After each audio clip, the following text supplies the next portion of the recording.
We've all witnessed the emergence of numerous cubes over the years, and this year in particular, Moyu has unleashed a staggering 20 of them. I asked you guys a couple of days ago what you thought were the most overrated cubes, and that got me thinking that despite the releases, most of these cubes always received a fair or even overly positive review. But there has been an exception, never an underrated one. However, there exists a cube that made its debut over 2 years ago, I think, yet it has failed to get the attention it truly deserves. The cube I'm referring to is the Dayan V2.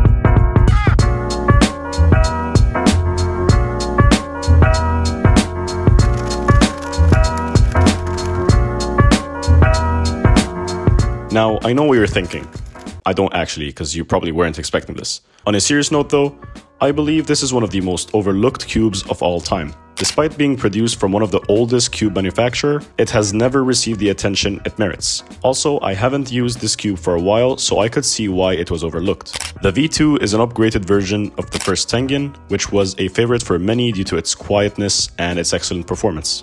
The cube retained its quietness and continues to perform very well. However, several flaws contributed to its lack of popularity, which I'll get to shortly. Even the subsequent release of the V3, which unfortunately didn't include the latest technologies like maglev or a ball core, that's why it still hasn't caught up with its competitors. You can still find all of these cubes on SpeedCubeShop.com, and you can use discount code CubeMan to get yourself a sweet discount and also help support this channel immensely. Now back to the cube. Initially it got much hype, as any new cube would. However, a significant drawback prevented many from purchasing it, the cube itself.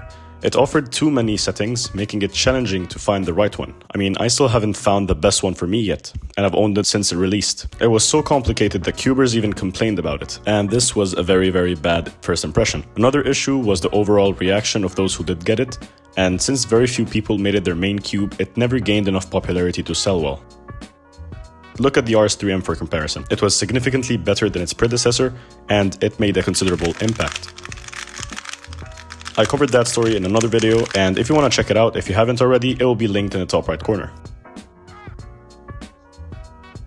People should have expected the same with the V2. After all, the previous version had a significant impact with its quietness, a feature that Dayan continues to uphold. This made people wonder if the cube would fit their turning style or needs, leading them to opt for other, seemingly safer options at the time.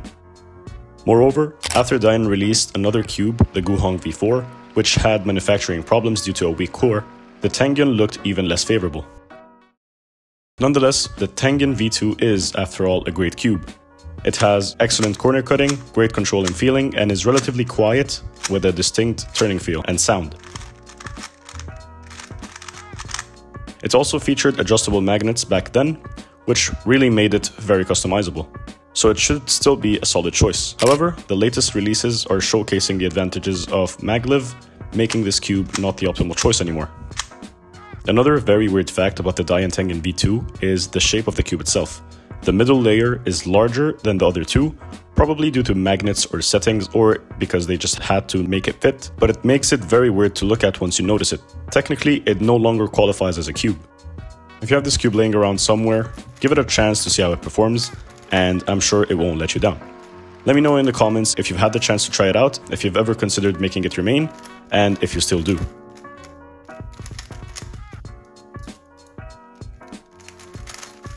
I hope you guys enjoyed this video. Remember, all cubes mentioned or any other cubes you have in mind can be bought at SpeedCubeShop.com, and using discount code CubeMan will get you a sweet discount just in time for Christmas. And as always, I'll see you guys next time.